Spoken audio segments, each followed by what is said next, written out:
పుదుచ్చేరికల్లో పైసలు పెడతావు, అస్సాంలో పైసలు ఇస్తావు, బెంగాల్లో పైసలు ఇస్తావు. ఈ తెలంగాణ ప్రభుత్వం అనేది కాంగ్రెస్ జాతీయ కాంగ్రెస్ పార్టీ ఏటీఎం లెక్క మారింది. ఆడబెట్టడానికి పైసలు వస్తాయి, ఈ రైతులకు పైసలు ఏడుస్తున్న రైతులు బాధ అనిపిస్తుంది. కనీసం మానవత్వం లేదు, ఏడుస్తున్న రైతులు. మనసు దుఃఖం వస్తువులు చూస్తుంటే రైతు చచ్చిపోయాడు. ఇంకెంతమంది బలిగొంటారు? రాష్ట్ర ముఖ్యమంత్రి కన్నులు సలవర్చి అర్థమవుతుంది. ఇప్పటికి ఇంకెంతమంది బలిగొంటావు? ఇంకా నువ్వు సమీక్షలు పెడితే కేబినెట్ మీటింగ్ పెట్టి ఏదో తూతు మంత్రంగా పెట్టి మేము ఇది చేస్తాం అది యుక్తం కాదు. నువ్వు ఏం చేస్తావో క్షేత్రస్థాయిలో చూడు ఫస్ట్ వస్తారు. క్షేత్రస్థాయిలో నివేదికలు తెప్పించుకో ఫస్ట్ వస్తారు. అంటే రాష్ట్ర ప్రభుత్వం వెంటనే కొనుగోలు యుద్ధ ప్రతిభ ప్రారంభించాలి. మళ్ళా దానిలో ఏం చేస్తున్నాడు? తరుగుల పేరుతో మళ్ళీ 6 కిలోలు కడిగేస్తున్నాడు. ఏ గ్రేడ్ బి గ్రేడ్ పేరుతో వేధిస్తున్నాడు. ఇప్పుడు రైతులు దండం పెట్టి కాలు మొక్కే పరిస్థితి వచ్చింది. ఇలా టోకెన్ చేయడానికి లంచం పడుతున్నారు. మేము రాగానే తరుగు తాళ్ళు తేమ కటింగ్స్ బంద్ చేస్తాం అన్ని చెప్తారు. ఎలక్షన్ ముందు అన్ని చెప్తారు, ఇప్పుడు అడ్రస్ కూడా పోతారు.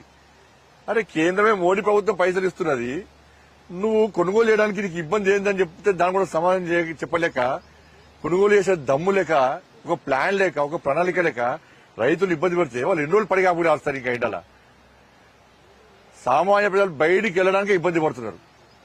ఇలా పంటల దగ్గర చూస్తే మొత్తం రైతులు ఒక్కొక్కరు ముఖాలు చూడు, మొత్తం వాడిపోయినా మొత్తం ఎండకెడుతులు వానగా జరుపుతున్నారు. ఆ పంటలు ధాన్యం కూడా అదే పరిస్థితి.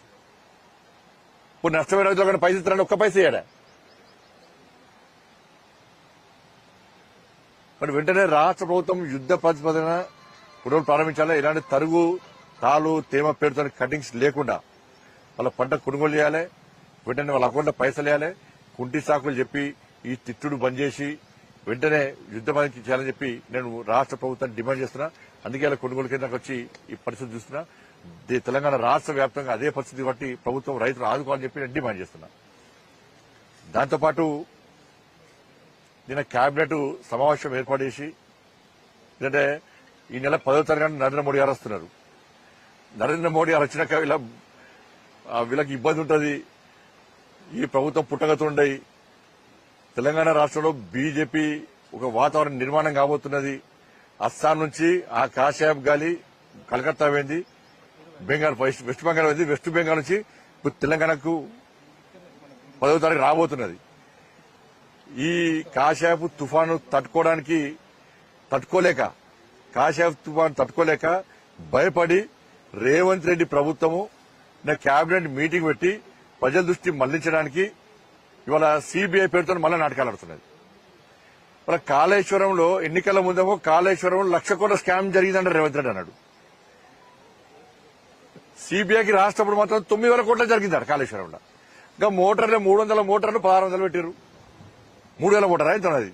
3,000 మోటార్ 16,000 పెట్టారు ఒక మోటార్. గవే అదే పెద్ద అవే దాదాపు 20,000 కోట్లు ఉంటుంది. నువ్వు 1,00,000 కోట్ల స్కామ్ తీసుకొచ్చి 9,000 కోట్ల రూపాయల స్కామ్ జరిగిందని చెప్పి సిబిఐకి లెటర్ రాస్తే మరి విచారణ 9,000 కోట్ల జరుపుడా 1,00,000 కోట్ల స్కామ్ జరిగినట్టు రేవంత్ రెడ్డి ప్రభుత్వం చెప్పాలి. అది అయిపోయింది. విద్యుత్ కొనుగోలుతో పాటు విద్యుత్ ప్లాంట్ల నిర్మాణానికి సంబంధించి దీనిని సిబిఐకి ఇస్తారట. అంటే నీకు కేసీఆర్ కుటుంబాన్ని అరెస్ట్ చేసే దమ్ము లేదా చెప్పు? నీకు చేత కాదా చెప్పు? నేను చేత కానవని నాకు ముడుతున్నాయి, నేను ఢిల్లీకి మూటలపై చెప్తున్నా కాబట్టి నాకు చేత కాదు. కేసీఆర్ కుటుంబాన్ని అరెస్ట్ చేసే దమ్ము నాకు లేదు, నాకు చేవ తెచ్చుకోండి, నాకు రేషం లేదు, రోషం లేదు, పౌరుషం లేదని చెప్పు, మేము చూసుకుంటాం.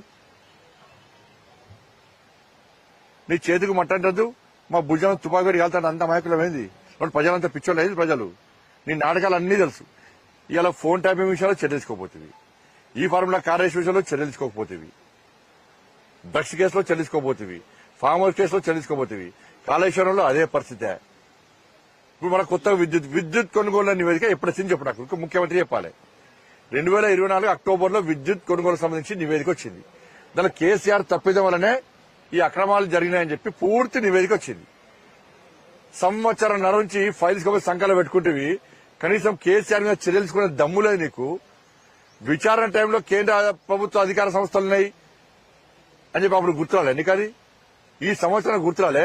అంటే ఈ సంవత్సరంన్నర పాటు బేరసారాలు కుదుర్చుకున్నారు. బేరం కుదరలే, ఢిల్లీకి మూటల పడని పైసలు అడిగిరు, వాళ్ళు పైసలు ఇవ్వలే. కాబట్టి ఇవాళ మళ్ళా సిబిఐకి ఇస్తారట. నీకు చేత కదా?